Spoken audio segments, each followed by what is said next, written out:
안녕하십니까, 문틀란TV입니다. 민주당의 김은경 혁신위원장의 노인 폄하 망언이 파장이 좀처럼 가라앉지 않고 있습니다. 12, 13, 14대 국회의원을 지낸 최락도 더불어민주당 전국 노인위원장입니다. 김은경의 노인 비하 발언에 대해서 이적행위다 이렇게까지 비판하고 있어요. 그러면서 김은경이 사과는 물론이고 이재명이 네가 나서서 사과해라, 이적행위라고 하는 표현이 눈길을 끄는데요. 최락도 위원장은 과거에 보면 반공연맹 회장도 지내고 하여튼 안보에 대해서 나름대로 가치관이 있는 그런 인물이다. 노인들 비하, 노인들 무시하는 이거는 국가 안보에도 굉장히 해로운 것이다. 이런 인식을 보여준 것이다. 이렇게 볼 수가 있겠습니다. 세대 갈라치기 해가지고 이걸 어떻게 자신들에게 유리하게 끌고 가겠다. 이건 국가를 분열시키고 이적 행위입니다. 중앙일보하고 이 최락도 위원장하고 주요 인터뷰 내용 잠깐 이렇게 보시면은 발언도 신문을 보고 알았다. 어디 그따위 망발을 하나. 어떻게 보셨나? 노인 세대라는 이른바 산업화 세대는 대한민국의 기틀을 마련한 세대다. 여성이 얼마 남지 않았다고 투표권을 제한한다면 여태 살아온 삶은 무의미하다는 뜻인가라면서 강력하게 비판했습니다. 피와 땀과 눈물, 희생 위해서 지금 이거 대한민국의 한강의 기적을 이룬 것인데 이제 이 젊은이들이 볼 때 배부르고 등 따서 오니까 귀찮다 이런 것이죠. 김은경이 발언은 그런 것과 일맥상통한다고 볼 수 있습니다. 이 대목이 상당히 눈길을 끌고 있습니다. 이번 사안이 그렇게 심각한가? 당연하다는 것이죠. 한국 사회는 지금 노인 인구가 1,000만 명입니다. 1,000만 명. 이 천만 노인 시대에 이르렀다. 지난 대선에서 노인뼈 때문에 정권을 내줬다. 이런 표현도 나오고 있죠. 지금 그나마 30.8도 더 줄어들 가능성이 커졌다. 이번 망언으로. 이렇게 볼 수가 있겠습니다. 다음 총선에서 만약 1,000표 이하로 아쉽게 패배한 후보가 있다면 노인표를 못 얻어서 졌다. 이렇게 볼 수 있는 것이죠. 그러면서 노인을 이렇게 무시하고도 선거에서 이길 수 있나? 선거에서 이길 수 없다. 패배한다. 이렇게 보는 것입니다. 특히 이제 서울과 수도권 선거가 중요한데 서울과 수도권에도 노인들이 많이 살고 있습니다. 굉장히 많이 살고 있는데 특히 서울과 수도권에 보면은 1,000표, 2,000표 심한 경우에 1,000표, 2,000표 차이로 갈라지는 그런 지역구도 꽤 됩니다. 그렇기 때문에 노인에 대해서 이런 망언을 했기 때문에 노인들이 강하게 분노할 수밖에 없는 것이고 안 되겠네. 그렇잖아도 이 민주당에 문제가 많은데 이거 정말 망언을 해놓고도 누구 하나 제대로 사과하지 않고 뻔뻔하게 변명을 하고 궤변을 늘어놓고 당 지도부에서도 제대로 사과도 하지 않고 이거 다 지켜보고 있는 것입니다. 지금. 그렇기 때문에 총선이 1년, 2년 남은 게 아닙니다. 바로 내년에 특히 서울과 수도권에서 소수의 표로 갈릴 수 있는 이런 것들이 많은 것인데 민주당이 패배할 것이다. 이렇게 지금 전망을 하고 있는데 설득력이 있는 그런 전망이라고 봅니다. 이 김은경이 보니까 또 완전히 이 더위를 먹었는지 아니면 기본적으로 인식에 문제가 있는 것 같아요. 온실에서만 자란 사람 같습니다. 보니까 윤석열 밑에서 윤석열 대통령도 아닙니다. 당의 공식기구의 위원장인데 이렇게 얘기하면 안 되죠. 더군다나 혁신을 하겠다는 혁신기구의 장이란 자가 윤석열 밑에서 지금 이렇게 망언을 해가지고 비판을 한몸에 받고 있는 입장에서 갑자기 또 어제 인천에 가서 윤석열 밑에서 통치받는 것이 치욕스러웠다. 도대체 이게 무슨 소린가? 무슨 이화영 부인처럼 무슨 박해받은 게 있나 하고 내용을 보니까 전혀 그런 게 없고 오히려 정반대입니다.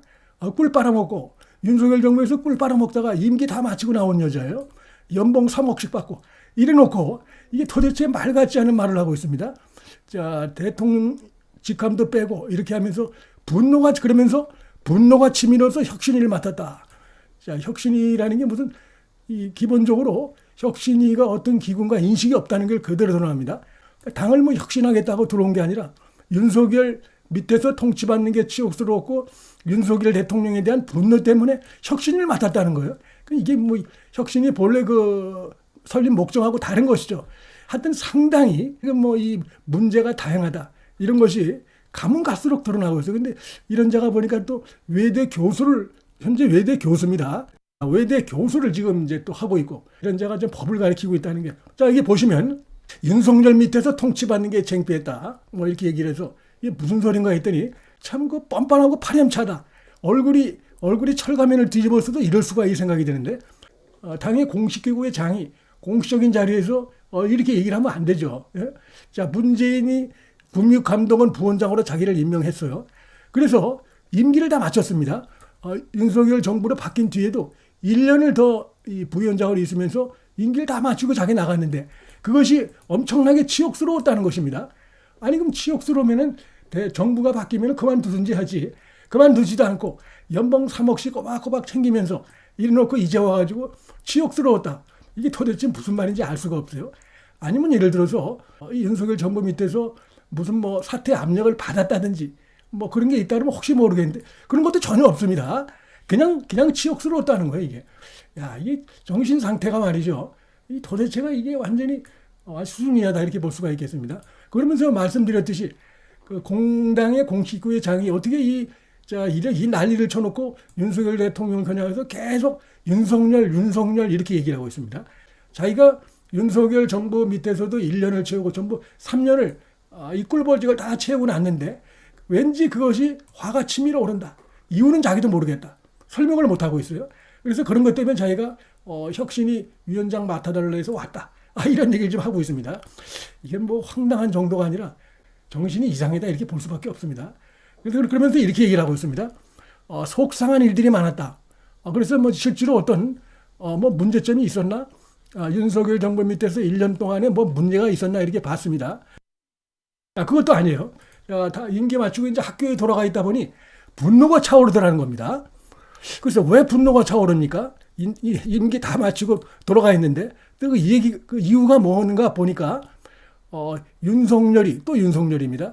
전문가들을 다 당기고 있다. 다 갖다 꽂아 놓은 것이다. 맹 비판했어요. 아니 그 대통령이 전문가들 다 당기는 게 뭐가 잘못입니까? 박수 쳐줘야 될 일이지. 전문가들과 다 갖다 꽂아 놓는다. 이게 왜 잘못입니까? 자기도 그 문재인 정권 때 이렇게 해서 금융감독원 부원장까지 능력이 안 맞는 지금 보니까 아마 이 여자가 저 금감원 부원장으로 있으면서 밑에 그 조직이라든지 밑에 직원들에게 아마 상당히 그 스트레스를 줬을 것 같아요. 보니까. 그러다 보니 자기 정치 성향과 상관없이 안 끼어 들어가는 사람이 없다. 자, 이게 왜 잘못입니까? 정치와 관계없이 능력 있는 사람들 갖다 쓰는데 이게 왜 비판할 일입니까? 도대체 이 제정신이 아니다. 김은경이. 그러니까 이런 자가 지금 위원장으로 있다 보니까 계속 사고가 터지는 거죠.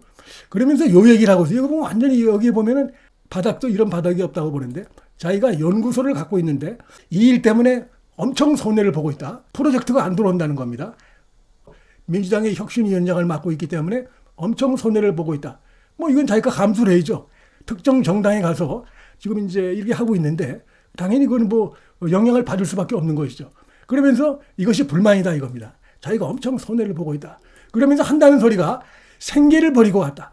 뭔 생계를 버리고 옵니까? 지금 외대 교수인데 법학 전문대학원 교수인데 자기가 직업을 포기하고 주 직업은 교수 그대로 있어요. 그래서 이런저런 속사정이 있지만 엄청나게 충심을 다해서 일하고 있으니 진정성을 믿어달라. 이 참 황당한 얘기를 하고 있어요. 생계를 버리고 온 게 자기 생계를 버리고 왔다는 겁니다. 뭐냐? 연구소가 잘 안 된다. 지금 민주당의 혁신위원장을 맡고 있다 보니까 프로젝트가 안 들어온다. 돈이 잘 안 들어온다. 그래서 생계를 버리고 왔다는 주장입니다. 이거 뭐라고 설명해야 됩니까? 이런 자가 무슨 법학 전문대학원의 교수이다. 이런 것도 참 웃기는 것이고 도대체가 이게 나사가 완전히 잘못 틀어졌다. 뇌구조가 이런 거 말을 할 수밖에 없는 상황이 아닌가 이런 생각이 드는데 이 여성도 보니까 뭐 김은경 못지않게 문제가 많은 여성이에요.